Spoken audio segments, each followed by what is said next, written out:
Hi, I'm making this video about Isaiah 53, which is on screen before you, from a hospital bed, because I don't want to die with nobody understanding this, okay?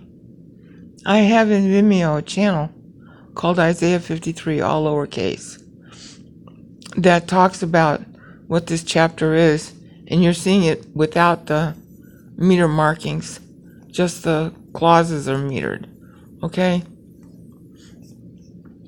And in Hebrew, Isaiah 53 really starts in Isaiah 52:13. Okay? Hine yaskil avdi yarum. Okay, so you count those syllables. Hine yaskil avdi yarum. That's 8. So then the 8 is at the far left. Okay?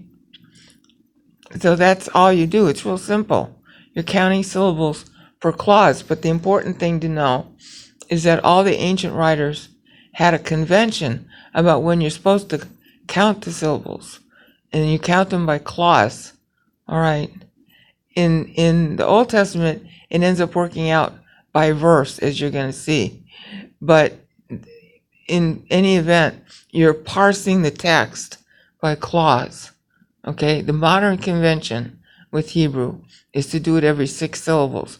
Ignore that. You go with the old convention, which is established by the pattern of the text that we actually have in Bible.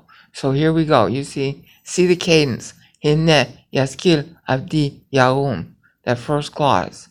It's a complete clause. All right, grammatically and cadence-wise. And then the second clause is, when nisa wagava meod. Okay, and that's also 8 syllables, as you can see on the screen. The third one starts verse 14, kasher shamu aleka rabim.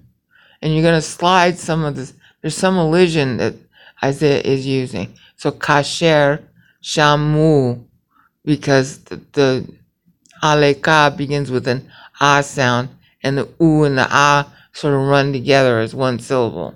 You're not creating a syllable. So that ends up being 9 syllables because of that sort of like elision.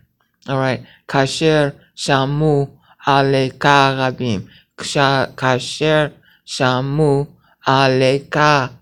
Kasher shamu aleka rabim. So you see how it's 9 syllables?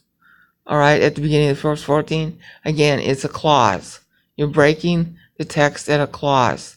Okay. And then the next line, ken mishchat meish marehu. That's also 8 syllables. See how I read it? See why it's 8 syllables. Okay, now watch. And this is the first time the text sevens, and it's real important in Isaiah because Isaiah has used this before. Okay. Wa toaro me bene adam. So that's 9 syllables. Wa, you're pronouncing the wa. The shua is not silent. Wa toaro me bene adam. So it's 9. Notice how that the total number of syllables from the beginning of 52:13 to the end of verse 14 is 42. That's divisible by 7. That is a convention the writers all use from Moses in Genesis 1 all the way through Revelation. They all use the first time the syllable counts are divisible by 7. It's a date line. He's telling you when he writes what he wrote, which is a big deal in Isaiah because the Welthausen School and a bunch of other scholars from 1900s or late 1800s were all big on how really Isaiah wasn't written by one guy. Okay, well, it was written by one guy. He was just clever enough to write in different styles, just like this is a meter style. Okay, now the 42 is significant also for another reason. But the first reason is Isaiah's own ministry in Isaiah 1:1 uses the same 42. So Isaiah is telling you in this chapter, he has been 42 years, a prophet at the time he writes. Okay, he's playing on Isaiah 1:1, because in Isaiah 1:1, he becomes a prophet 42 years into, I forget the guy's name, the one with the leprosy, Uzziah or something. Okay, that's when Isaiah became a prophet. So he's saying 42 years after he became a prophet. And he became a prophet 42 years after that guy's, rule. And the Bible often, the writers often use equidistant punning like that. Okay? And that's really important to know in this case, because Matthew's going to repeat the same pun in Matthew 1, where he uses 42 generations. Okay? He's going to repeat that. He's going to pun the 42 in Isaiah 52:13 and 14.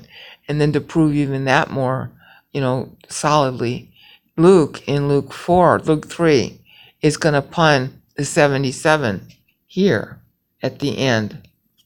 The 77, which is David's age at death, but Christ is the 77th son, is what Luke is writing about at the end of verse 15. So both Mark and Matthew and Luke are looking at Isaiah's meter, specifically its meter, knowing full well what I just told you earlier in this video. They're looking at the meter to play on it and say that the fulfillment, Christ is the fulfillment of the decree in the first 77 syllables of Isaiah 53, which in Hebrew starts in Isaiah 52:13.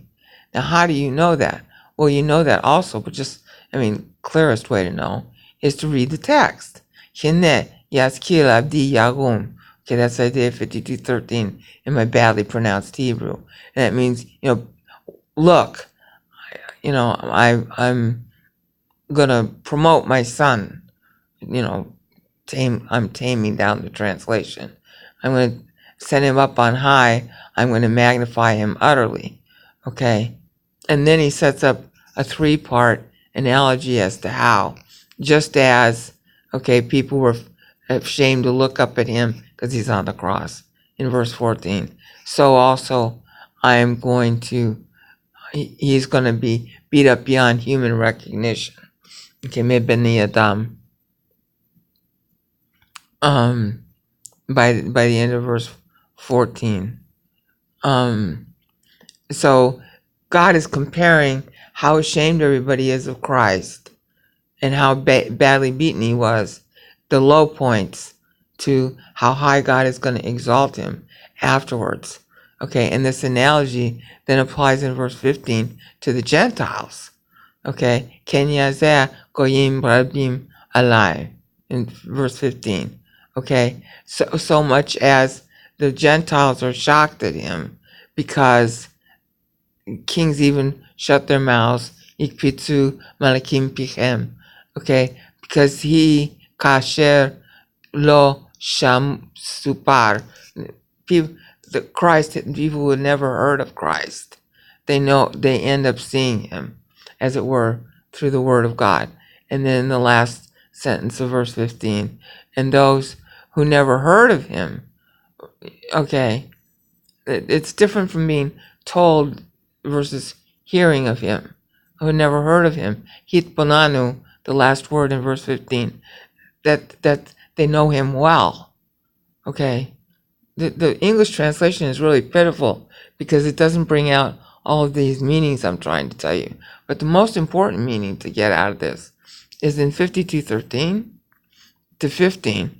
That's God's decree. In theology, they have this big argument about infra or supra or super lapsarianism. Okay, that's not how God does it. The whole universe is created because Christ is going to exist.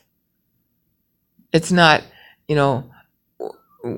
Christ comes because man is going to exist, which is how the dippy theologians all think. They're all anthropocentric. This one is saying, I'm going to create Christ, therefore creation will exist. Okay?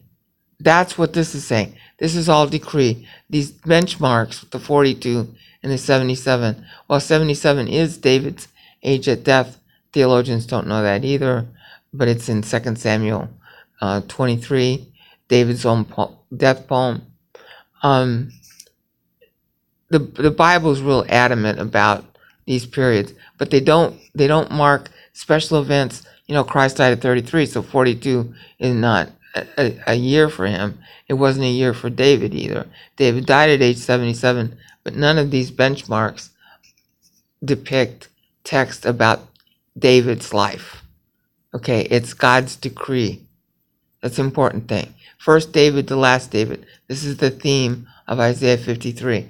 Is I'm setting up the first David because this text is beginning at the first David's birth in 1040 BC.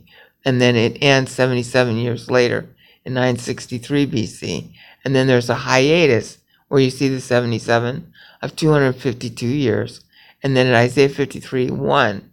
Again, Isaiah is framing all this. The math is in there. You have to play with it to see it. Then Isaiah is picking up here at Isaiah 53, 1 at 711 BC.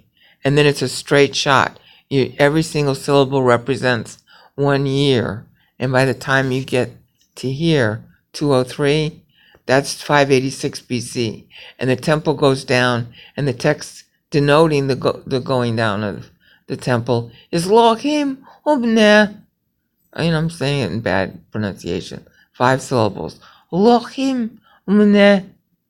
Or however you want to pronounce it, it's 5 syllables. You're swallowing the aleph. Okay? You're swallowing it.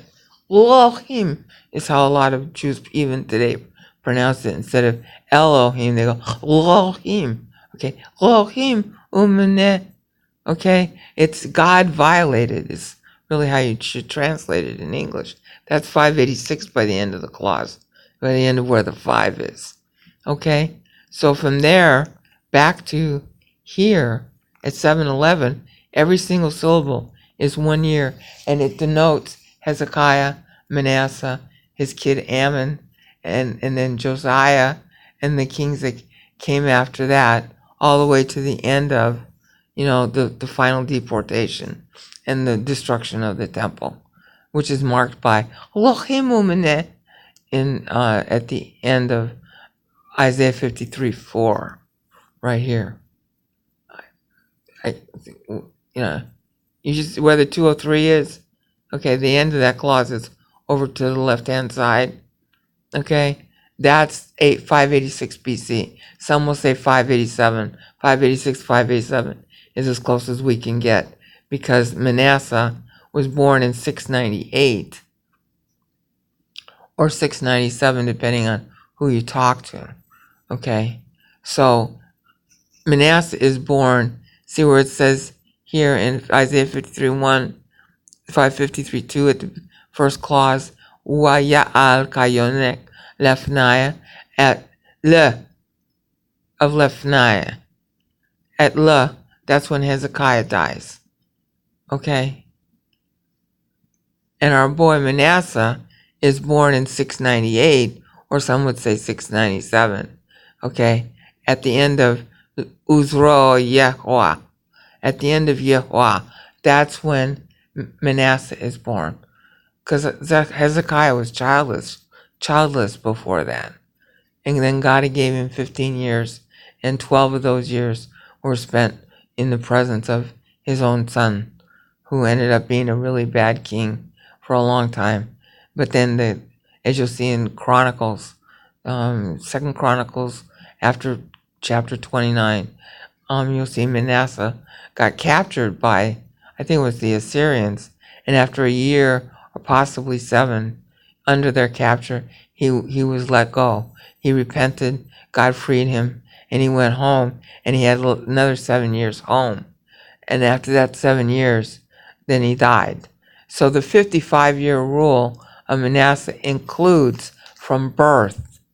That's always been a conundrum to scholars.